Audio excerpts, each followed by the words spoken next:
It's 2016, and a woman named Sion is relaxing while taking in some sun with her friends and family on the beach near Paris, France. Beachgoers play games, talk amongst themselves, and enjoy your typical summer activities, Sion and her family among them.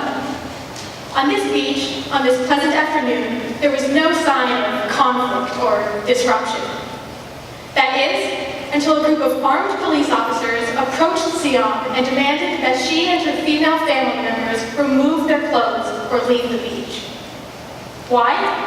Because this woman, a Muslim, was wearing a burkini, a swimsuit covering the hair, torso, arms, and legs that is designed to adhere to Islam's modesty codes. Basically, it's a wetsuit. But in 2015, France's government placed a ban on this garment, claiming that it was not appropriate or respectful of the hygiene and safety of bathers on public beaches. Did they really believe that covering up one's body was what made people uncomfortable? Or that being modest is somehow dirty? No.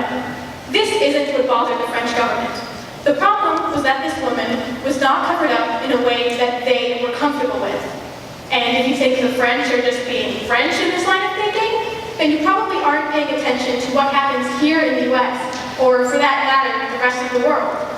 How young girls are sent to nurses' offices to change their shirts. How women are catcalled for wearing short skirts or dresses. We are either too much or not enough. This contradiction forces us to realize that the problem here is not really the clothes. It was never about the clothes, but rather who is wearing them. Throughout our lives, young girls are told to dress modestly because women who wear revealing clothing are asking for whatever bad attention they receive. Starting as early as middle school, strict dress codes cement this mindset. No sheer fabrics, spaghetti straps, low necklines, leggings as pants, short shorts, anything that could catch the eye of a curious, vulnerable male student is deemed inappropriate by the school board.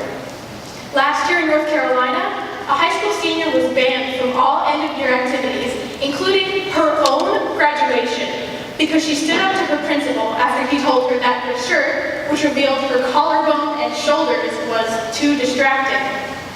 Meanwhile, another teen's tweet went viral in which she posted her senior photo, which her Wisconsin school had rejected due to the visibility of her white bralette through her high-necked top, beside the yearbook photo of the Speedo-clad boys' swim team. That's right. According to our schools, if you're a girl and you show any indication of wearing underwear, you cause a scandal, while a boys wearing near nothing is fun for the whole family. How are girls supposed to foster self-confidence if they grow up being told that their clothing, and by extension, who they are, is unacceptable? Or worse, that their male peers' comfort is more important than their own education or success? And incidents like these don't just happen here in the United States. A recent Teen Vogue article reports the story of a 12-year-old girl who was disqualified from the National Scholastic Chess Championships in Putrajaya, Malaysia. Despite being one of the most talented young players in her country, she was barred from playing because her dress was too seductive. The dress in question had cap sleeves, a loose waist, and a hem that fell to the girl's knees. Incredibly unfair, but that's the kind of cautionary tale we've been told from the beginning, right? If too much of your body is visible, you'll be punished. Which brings us back to France. According to the New York Times, former French Prime Minister Manuel Valls defended his decision to ban the burkini by claiming that it was part of the enslavement of women and not compatible with the values of the French Republic. Prior to the burkini ban, France had already banned the niqab and the burqa, both full-body coverings, in an attempt to enforce secularity.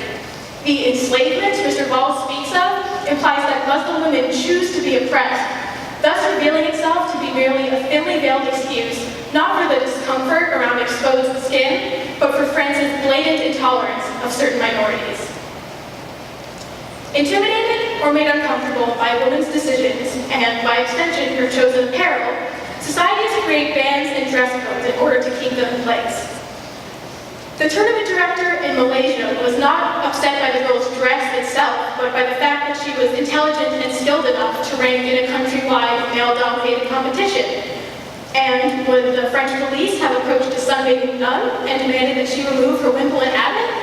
Of course not. The concept of modesty is not, and never has been, one size fits all. While women are told by school boards, governments, and more that they are being protected by these impossible standards of modesty, the naked truth is that those in power are really trying to protect themselves. Thank you.